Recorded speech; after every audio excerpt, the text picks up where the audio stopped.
Bonjour les papillons! Au moment où j'enregistre cette vidéo, je suis à quelques jours d'offrir un camp de couture à une belle gang de jeunes couturières. Le projet principal sur lequel on va travailler, c'est une veste sans manches. Étant donné que tu n'auras probablement pas ce privilège-là, toi, de venir coudre avec nous tous les jours de la semaine prochaine, bien, j'ai décidé d'archiver mon travail d'élaboration de cette veste-là pour que tu puisses, si tu le souhaites, la faire à la maison. J'utilise un patron gratuit. Je t'ai mis le lien juste en dessous. Donc, on fait ça ensemble? J'ai donc commencé par imprimer mon patron sur mon imprimante à la maison et l'assembler. Je n'ai pas découpé le patron, mais je l'ai calqué sur un papier à patron pour pouvoir utiliser les différentes grandeurs qui sont offertes sur le patron. J'ai choisi une couverte de laine. Elle sent le sous-sol qui m'a été donné. Je pense que ça va être vraiment élégant. On épingle tout simplement le patron en faisant super attention au droit fil, de respecter notre droit fil quand on le place. Et là, on peut découper nos morceaux. Et il y a 3 morceaux, là, c'est vraiment pas très long à découper. On a besoin de 2 morceaux pour notre encolure. Elle va être double. On épingle et on découpe. Première étape d'assemblage, on va venir placer endroit contre endroit nos 2 morceaux devant sur notre morceau dos et on va venir épingler vis-à-vis l'épaule. Et on va pouvoir aller coudre ensemble nos épaules. Deuxième étape d'assemblage, on va venir superposer nos 2 morceaux de colle, endroit contre endroit toujours. Bien épinglé en s'assurant qu'on est toutes égales partout. Et on va aller coudre le haut de nos 2 morceaux de colle ensemble avec une belle couture d'assemblage de 1 cm.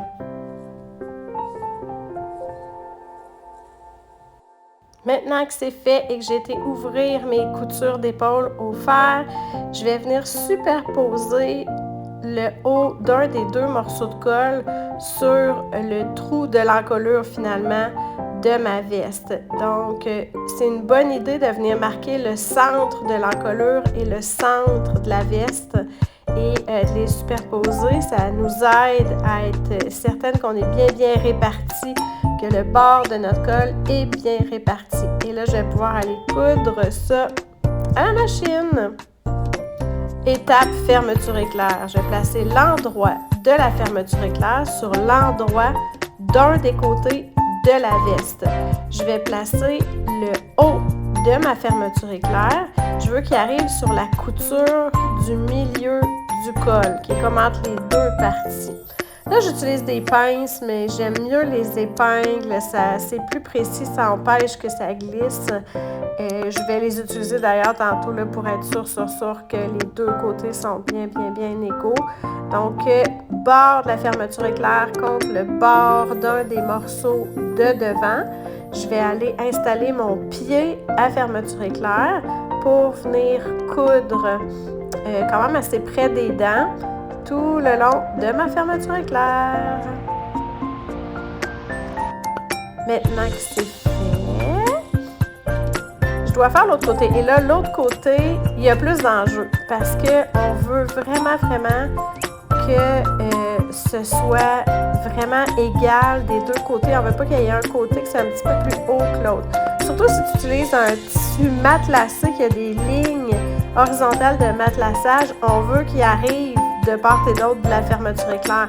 Donc, il faut vraiment prendre son temps pour s'épingler comme il faut, s'assurer qu'il n'y a pas un côté qui tire plus que l'autre parce que le résultat ne sera pas intéressant et c'est une étape malheureusement qu'on sort souvent le découseur, cette étape-là, si on n'a pas pris notre temps pour s'assurer que c'est bien égal. Un endroit là, qui peut nous aider à nous assurer qu'on est raccord, c'est la couture d'encolure. Si tu n'as pas, par exemple, de ligne de matelassage dans ton tissu ou de rayures que tu dois t'assurer qui arrivent de part et d'autre de ta fermeture éclair, ben la couture de l'encolure, ça peut être un bon repère pour t'assurer que tu es égal. Puis ici, encore une fois, les épingles sont beaucoup plus efficaces que les pinces parce qu'on ne veut pas que ça glisse. Là, je vais comme faire exprès pour le faire glisser, pour le faire arriver tantôt. Puis après, j'ajoute des épingles pour être sûre sur ça. Fait que je te montre ce que je veux dire par là, ce que j'entends par là, parce que peut-être que c'est pas évident à comprendre. Mais regarde la ligne de l'encolure à droite et à gauche. Bien, on veut qu'elle arrive.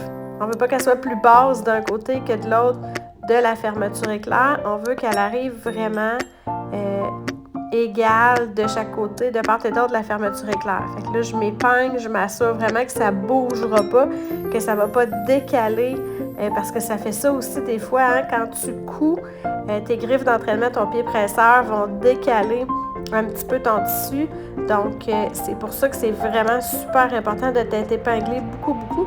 Même se bâtir, venir le coudre à la main avant de le coudre à la machine à coudre, ça peut être une excellente façon de t'assurer que ça ne va pas décaler et que tes deux côtés vont être super bien raccords, puis qu'il n'y aura pas... Sinon, ça pourrait faire tordre aussi ta fermeture éclair si tu n'es pas sûr sur ça. Fait que là, j'ai l'air d'être vraiment un peu intense, mais c'est parce que j'ai trop vécu de mauvaises expériences que j'ai dû recommencer. Et là, on peut aller coudre une fois qu'on est sûr de notre affaire le long.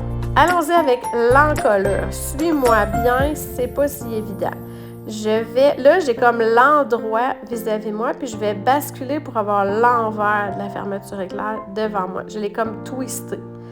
Et là, je rabats la deuxième partie du col par-dessus. C'est comme mon col est à l'envers, puis par-dessus la fermeture éclair qui est à l'envers. Et j'ai replié un petit centimètre vers moi. Tu vas voir, ça a l'air un peu bizarre, puis tout ça prend tout son sens une fois que c'est cousu. Donc, ça me fait une grosse sandwich avec beaucoup d'épaisseur. Et je vais venir coudre par-dessus toutes ces épaisseurs-là, sur le bord, par-dessus mon petit centimètre qui est replié. Je te montre à l'intérieur, à l'extérieur, parce que c'est pas évident à expliquer avec des mots. Et je vais aller faire cette petite couture-là. Là, tu vois ce que ça donne. C'est supposé d'avoir l'air de ça avant que tu partes pour la machine à coudre. Je vais faire ma petite couture. C'est parti! Une fois que c'est fait, je vais rabattre ma marge de couture. Je vais couper le coin, le surplus de tissu pour que ça fasse un beau coin. Et quand je retourne, ben c'est supposé donner ça. Donc là, je peux repousser avec un repousse coin, une broche à tricoter. Moi, je vais prendre comme la pointe de mon ciseau pour avoir un beau coin bien carré. Ça donne mon encolure qui est presque terminée. Je dois venir finir à l'intérieur. Donc, j'avais replié 1 cm.